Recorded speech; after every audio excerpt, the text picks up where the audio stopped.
और ये बात सुनकर चार्यों काफी ज्यादा हैरान हो गया होता है। फिर ये सुनकर चार्यों बोल रहा होता है कि बॉस, अगर मैं वहां पर चला भी जाता हूँ तो वह रॉयल जेली है। आपको नहीं लगता कि उसे हासिल करने के लिए और भी हंटर्स आए होंगे? तो वो बॉस बोल रहा होता है, नहीं, उसे लेने के लिए अगर कोई इंसान आ सकता है तो वो सिर्फ स्मगलर्स हैं, क्योंकि रियल हंटर्स को डंजन में आने के लिए परमिशन की जरूरत पड़ती है। और हाँ, एक और बहुत ही ज्यादा खास चीज जो मैं तुम्हें बताना भूल गया, वो रॉयल जेली इतनी ज्यादा पावरफुल है कि अगर उसे एक मुर्दा इंसान को भी खिला दिया जाए तो वो दोबारा से जिंदा हो जाएगा। और ये बात सुनकर जारियम बहुत ही ज्यादा शॉक हो गया होता है और वो बोलता है, क्या? इसके बाद हमें नेक्स्ट सीन दिखाया जाता है जहाँ पर हम देखते हैं कि वो बॉस इस वक्त एक सीक्रेट डंजन गेट के पास मौजूद होता है और इसी के साथ वो अपने पावर ग्रोथ को यूज करके इस डंजन गेट को अनलॉक कर देता है। और हमें दिखाया जाता है कि यहाँ पर जारियोंग भी मौजूद होता है और बॉस जिससे बोल रहा होता है, जारियोंग, इस चीज का ख्याल रखना, वो रॉयल जेली है तो हो सकता है कि वो रॉयल जेली बहुत ज्यादा मॉन्स्टर को अपनी तरफ अट्रैक्ट करे, तो अपना ख्याल रखना और अपने आप को किसी प्रॉब्लम में मत डाल लेना। लेकिन हम देखते हैं कि जारियोंग तो उसकी कोई भी बात नहीं सुन रहा होता। तो ये देखकर वो बॉस अपनी सिगरेट की धुएं को उसके मुंह के ऊपर फेंक देता है, जिसके बाद जारियोंग बोलता है, बॉस, ये क्या कर रहे हो आप? तो वो बॉस बोलता है, मैं जानता हूँ तुम इस वक्त क्या सोच रहे हो। वो रॉयल जेली एक बहुत ही ज्यादा पावरफुल मेडिसिन है और उसके साथ एक मुर्दा इंसान को भी जिंदा किया जा सकता है, लेकिन उस जेली को तुम इस्तेमाल नहीं कर सकते क्योंकि उस जेली में तुम्हारे फादर को ठीक नहीं किया जा सकता।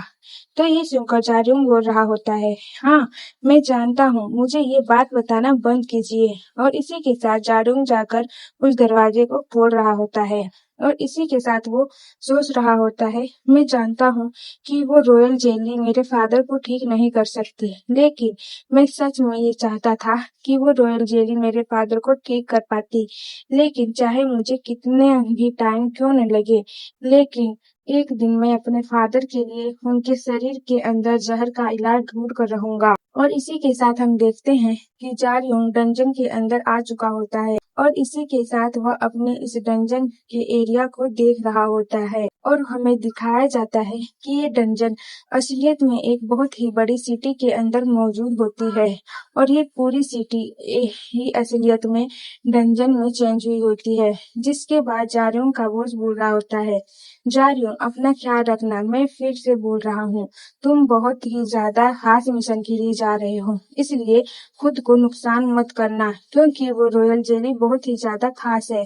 और इसी के साथ वो बहुत सोच रहा होता है, सिर्फ रॉयल जेली ही नहीं, तुम भी मेरे लिए बहुत ही खास हो, इसलिए अपना ख्याल रखना। और इसी के साथ जारयोंग बोलता है, बॉस, आप चिंता मत कीजिए और उस रॉयल जेली को कुछ नहीं होगा। और इसी के साथ हम देखते हैं जारयोंग एक रस्सी के साथ उस पहाड़ी के ऊपर से जंप लगा देता है और वो बहुत ही तेजी के साथ नीचे की तरफ गिर रहा होता है। लेकिन हम देखते हैं कि जारयोंग ने इस जंगल के अंदर काफी शानदार एंट्री मारी होती है और इसी के साथ जारयोंग सोच रहा होता है कि ये जंगल सच में बहुत ज्यादा बड़ा है, वापस से आने में मुझे बहुत ही ज्यादा मेहनत करनी पड़ेगी। लेकिन इसी वक्त जारयोंग वहां पर कुछ देखकर बहुत ही ज्यादा शॉक हो गया होता है और हमें दिखाया जाता है कि जारयोंग इस वक्त जहां पर खड़ा होता है उस जगह पर किसी चीज का बहुत ही बड़ा पैर का निशान मौजूद होता है और इस निशान को देखकर जारयोंग सोच रहा होता है, अब ये क्या बकवास है, क्या मुझे इस मॉन्स्टर के साथ फाइट करनी पड़ेगी? इसके बाद हमें नेक्स्ट सीन दिखाया जाता है और हम जंगल में एक लड़की को देखते हैं जो बहुत ही तेजी के साथ किसी मॉन्स्टर से बचकर भाग रही होती है और इसी वक्त वो लड़की दख्त के पीछे आकर छुप जाती है और इस वक्त काफी ज्यादा घबराई हुई होती है और वो सोच रही होती है, सिर्फ यह सिर्फ एक डस्ट था, लेकिन डस्ट में यहाँ पर इतना ज्यादा पावरफुल मॉन्स्टर क्यों मौजूद है? और हमें इस मॉन्स्टर को दिखाया जाता है जो कि देखने में सच में बहुत ही ज्यादा बड़ा और बहुत ही ज्यादा पावरफुल लग रहा होता है। और इसी के साथ कहानी सुनाने वाला हमें इस लड़की के बारे में बताता है कि ये लड़की इस कंट्री के सबसे बड़े स्कूल वॉरियर हाई स्कूल की स्टूडेंट है और आज इनके स्कूल में एक एग्जामिनेशन है और ये लड़की इस डंजन में अपने एग्जाम टेस्ट की वजह से आई है और वह एग्जाम टेस्ट यह है कि डंजन के अंदर बहुत ही ज्यादा कॉइन्स छुपाए गए हैं और सभी स्टूडेंट्स को दिए गए टाइम में इन कॉइन्स में से 2 कॉइन्स को तलाश करके लेकर आना होगा और अगर ये सभी स्टूडेंट्स इस टाइम में कॉइन्स को हासिल नहीं कर पाए तो वे सभी फेल हो जाएंगे। लेकिन ये लड़की तमाम स्टूडेंट में से सबसे ज़्यादा ही अलग थी क्योंकि इसका सामना एक बहुत ही ज़्यादा पावरफुल मॉन्स्टर से हो गया हुआ है और इसी वक्त हम देखते हैं कि उस मॉन्स्टर ने इस लड़की को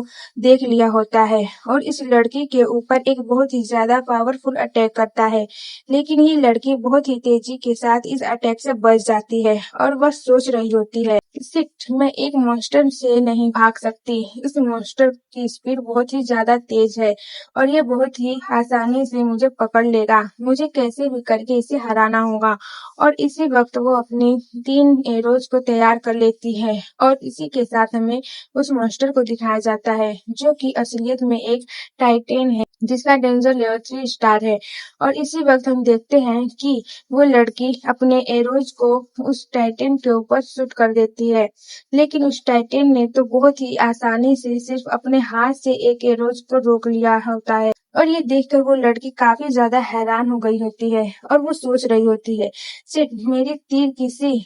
भी काम के नहीं है, ऐसे तो मैं इस मॉन्स्टर के हाथों मारी जाऊंगी। और इसी वक्त वो मॉन्स्टर एक बार फिर इस लड़की के ऊपर एक बहुत ही ज्यादा पावरफुल अटैक करता है। लेकिन हम देखते हैं कि उस लड़की ने बहुत ही ऊंची जंप लगाकर इस अटैक से बच निकलती है और इसी के साथ वो और 3 एरोज को तैयार कर ली होती है जिन्हें वो इस मॉन्स्टर के ऊपर शूट कर देती है और ये तीर जाकर उस मॉन्स्टर को लग जाती है। लेकिन इससे उस मॉन्स्टर को कोई भी फर्क नहीं पड़ता और इसी वक्त वो मॉन्स्टर भागता हुआ उस लड़की के ऊपर अटैक करने के लिए आ रहा होता है। लेकिन इसी वक्त हम देखते हैं कि वो लड़की अपने एरो को निकाल लेती है और वह सोच रही होती है, मुझे यहाँ पर अपनी सबसे ज्यादा स्ट्रॉन्गेस्ट स्किल को यूज करना होगा, लेकिन मैं उसे सिर्फ एक ही बार यूज कर सकती हूँ और अगर मैंने उसे यूज किया तो मेरी पावर बहुत ही ज़्यादा खत्म हो जाएगा। लेकिन हम देखते हैं कि उस लड़की ने अपने उस तकनीक को एक्टिवेट कर ली होती है